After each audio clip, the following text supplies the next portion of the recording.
Hi, my name is Ian Gack with Explosive Swing, and in this video we're going to go over the split squat or split stance drill. One of my favorite decel drills to help us create a good stop or block on the front side to help transfer energy up the chain efficiently. Okay, this is a great drill to do for mechanics to help us build better bat path as well, but I'm going to focus on this drill today more for our overload underload training and creating more bat speed, more exit velo. So great drill to help us with exit velo and bat speed and incorporate it into your stack bat overload underload program. Okay, so how we're going to perform the drill is we're going to, primarily it's a T drill, we can do it with side toss or front toss, but we're going to set the T up middle of the plate.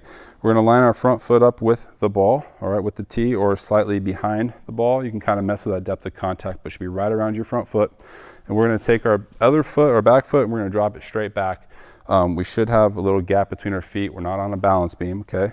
So we're dropping it back into a good split squat stance. So exactly the same with our lower half as we would be in the weight room with dumbbells or with barbell doing a split squat. But the only difference here is that we're going to actually be centered forward, so my hips are going to be back, my chest is going to be forward, so I'm more towards a hitting position. Okay, so from the side, from this angle here, be in a good split squat stance, but I'm not going to be straight up and down, not centered back, I'm going to be centered forward. So hips are still going to be back, chest forward, so I have a good posture so I can create good barrel path through the zone.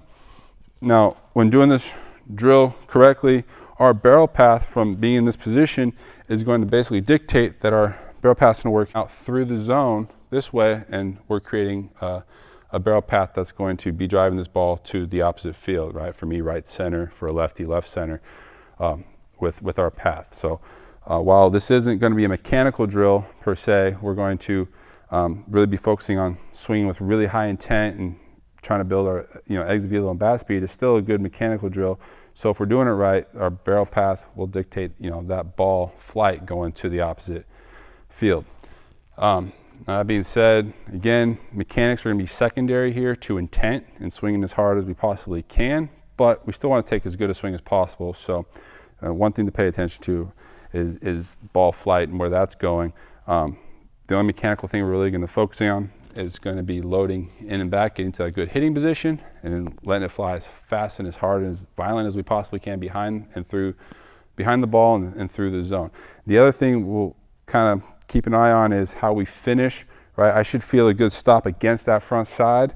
And when I finish my swing, I should be nice and stable against that front side. I shouldn't be falling over my front side, right? So I want to create a good stop. If anything, I'm going to be falling this way, a little bit more towards the zone, right? So we're creating a really good stop so we can transfer that energy up the chain. So all we're going to do here is we're going to start with heavy, right? So I'm going with my power bat. I'm end loaded today for this video.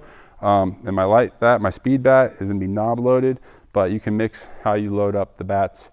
You can go no load on the speed bat. You can go knob load on the overload bat. If you want, I encourage you to vary it up every time out.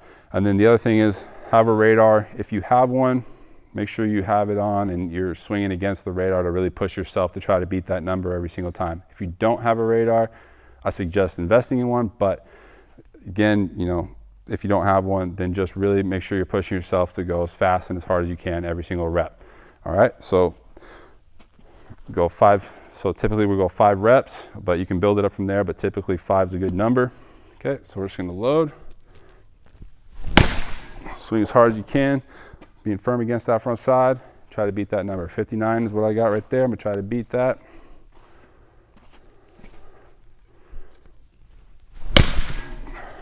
57. I'll do one more.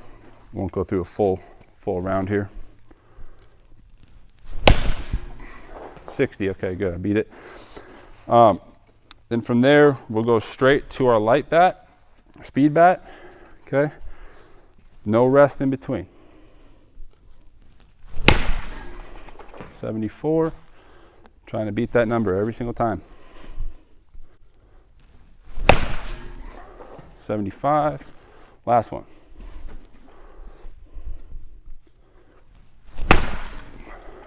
Okay, 75 again. So really important that you have that radar, try to push yourself every time to beat that number. But again, if you don't, just really try to push yourself, give it high intent, good effort every single time, every single rep. From there you go heavy, light, and then from there you go regular.